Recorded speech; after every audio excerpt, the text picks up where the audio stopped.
वामन द्वादशी के दिन अर्थात भाद्रपद शुक्ल द्वादशी के दिन भगवान विष्णु ने नारायण ने वामन अवतार का रूप धारण किया था।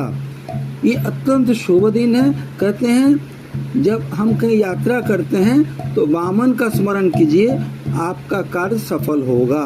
क्योंकि भगवान ने एक छोटे से ब्राह्मण का रूप धारण करके दैत्य सम्राट बलिराज को, जो कि महाबली थे, उनके दान करने की जो प्रवृत्ति थी, वो दानवीर थे, उसी के अनुसार उन्होंने उनका बंधन किया।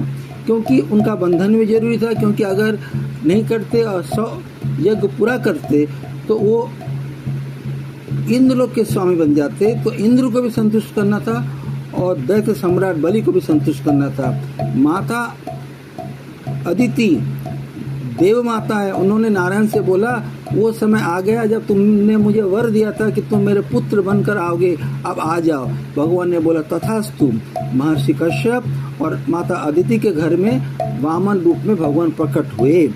उस अद्भुत दृश्य को देखकर बलि महाराज मोहित हो गए, अपना जग छोड़कर बाहर आए। बोलो बालक, बटु ब्राह्मण क्या चाहिए? बस 3 पग जगह दीजिए, मुझे और कुछ नहीं चाहिए। अरे और कुछ मांग लो, पूरे गांव ले लो, कुछ पूरा राज्य ले लो, पूरी पृथ्वी ले लो। नहीं नहीं, मैं तो एक छोटा सा बालक हूँ, मेरे लिए तो इतना ही बहुत है। उनके अंदर दान का एक घमंड था, गलत नहीं था, मगर घमंड तो घमंड होता है। तो भगवान ने अपने दोनों पग से पूरे ब्रह्मांड को नाप लिया, स्वर्ग मर्त पाताल सब ढक लिया, कुछ भी नहीं रह गया। बलिराज ने बोला प्रभु आपका तीसरा पग कहाँ है?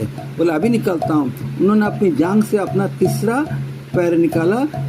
उस तीसरे पग को निकालने के वजह से भगवान के 3 पैर हो गए।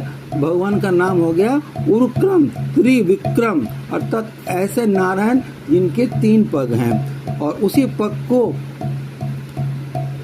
ब्रह्मा जी ने, सृष्टिकर्ता ब्रह्मा जी ने धोकर अपने कमंडल में रखा और गंगा जी की उत्पत्ति हुई। इस तरह से गंगा की उत्पत्ति की भी यही स्थिति है।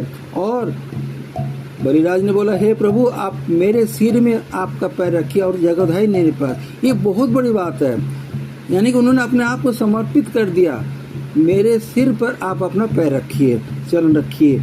जिसके सिर पर नारायण का चरण है उसका तो उद्धार हो गया। इस तरह से उन्होंने बलिराज की भी इच्छा पूरी की। वो तो इंद्रलोक का स्वामी बनना चाहते, उन्हें तो पूरा उन्होंने अमरत्व की प्राप्ति करा दी। हे बलि तुम अमर रहोगे, तुम्हारी जैसी भक्ति किसी की नहीं हो सकती है। मैं तुम्हारा द्वारपाल बनूंगा, पाताल लोक में तुम स्थायी राजा बनोगे। पाताल लोक में समय समय राजा आते रहे जाते रहे, मगर परमानेंट राजा महाराज बलि। जैसे श्रीलंका का परमानेंट राजा विभीषण महापंडित है, महापंडित का छोटा पुत्र विभीषण अमर है। तो श्रीलंका का परमानेंट राजा कौन है, परमानेंट सम्राट कौन है? विभीषण पंडित। और इसी तरह से पाताल लोक का परमानेंट स्थायी सम्राट है महाबली बलिराज। उनके जैसा महाबली कोई नहीं हुआ है, और दानवीर तो है ही है वो। नारायण ने बोला मैं तुम्हारे यहाँ विश्राम करूंगा, जब मैं नरासुर का वध करूंगा तब मुझे भी विश्राम चाहिए, तो मैं तुम्हारे यहाँ विश्राम करूंगा। इसी के साथ साथ रक्षाबंधन का भी त्यौहार आरंभ होता है, क्योंकि महालक्ष्मी ने बलिराज की कलाई में राखी बांधी थी और कहा था तो आज से तुम मेरे भाई हो। बलिराज ने बोला दीदी आपको क्या चाहिए? बोले तुम जिया जी को छोड़ दो। बोले ठीक है, ये चातुर्मास में तो मेरे पास ही आरंभ करेंगे। तो इस तरह से चातुर्मास के इसी दौरान, इसी अवधि में जब शुक्ल द्वादशी तिथि आएगी तो पार्श्व एकादशी, पार्श्ववर्तिनी एकादशी, पद्मा एकादशी, कर्मा एकादशी का ये व्रत होगा। और अगले दिन वामन द्वादशी होगा, क्योंकि वामन द्वादशी के दिन ही भगवान का अवतार हुआ था और भगवान ने महाराज बलि, दैत्य सम्राट बलि का उद्धार किया था। उनको दान रूप में बंधन में बांधा था, क्योंकि बलि जो अजय हैं और उनसे युद्ध करने का मतलब भी नहीं है, क्योंकि वो तो भगवान के भक्त भी हैं।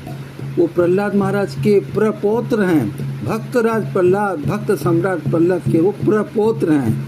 इस तरह से वो महान भक्त भी हैं। वो दैत्य सम्राट होने के बावजूद वो भगवान नारायण के ही भक्त हैं और उन्होंने अपने गुरु की बात नहीं मानी। शुक्राचार्य तो समझ गए थे कि ये नारायण एक बच्चा बन के, एक ब्राह्मण बच्चा बन के आए हैं, जो धोखा दे रहे हैं, वो छली हैं। बोले हे बलिराज ये छलिया विष्णु है, इनकी बात पे मत आओ। मगर बलिराज अपने धर्म से नहीं डिगे, वो अपने धर्म में टिके रहे और उन्होंने बोला मैंने जब बोला है दान करूंगा तो दान करूंगा, मेरे द्वार से कोई ब्राह्मण कोई जाचक वापस नहीं जा सकता है। अगर मैंने संकल्प लिया है कि मैं इस बच्चे को जिसे आप करो विष्णु है, तो बड़े सौभाग्य की बात है। पूरे ब्रह्मांड को देने वाले आज मेरे द्वार में भिक्षुक ब्राह्मण बन के खड़े हैं। तो भगवान इतने दयालु हैं, उन्होंने देवताओं और दैत्यों दोनों की इच्छा पूरी कर ली। इसीलिए पार्श्ववर्ती एकादशी जब भगवान करवट लेते हैं और अगले दिन वामन द्वादशी और उसके अगले दिन पारायण, ये 3 दिन का ये महान उत्सव है। और पारायण वाले दिन जिस दिन पारणा करते हैं वो दिन ब्राह्मणों को, निर्धनों को और अन्य भक्तजनों को खुली उत्सव देने की परंपरा है। अर्थात उस दिन खीर, पूरी, परमान्न, खिचड़ान्न, अलग अलग पुष्पान्न, अलग अलग 56 भोग का भोग भगवान को चढ़ाया जाता है। भगवान कृष्ण के 10 अवतार है। मुझे ये मेरी राय है, लगता है कि सबसे प्रिय रूप वही वामन अवतार है, क्योंकि छोटा सा बच्चा कितना नाजुक कोमल, बड़ा जरा निरीह सा लग रहा है और इतने बड़े ताकतवर है कि अनंत ब्रह्मांड को अपने 3 पग में उन्होंने घेर लिया। 3 पग में ही पूरे ब्रह्मांड को अपने अधीन कर लिया, अपनी शक्ति का भी प्रदर्शन किया और अपने भक्त की इच्छा भी पूर्ति की। जय वामन अवतार, जय वामन नारायण। हरे कृष्ण कृष्ण कृष्ण हरे हरे, हरे राम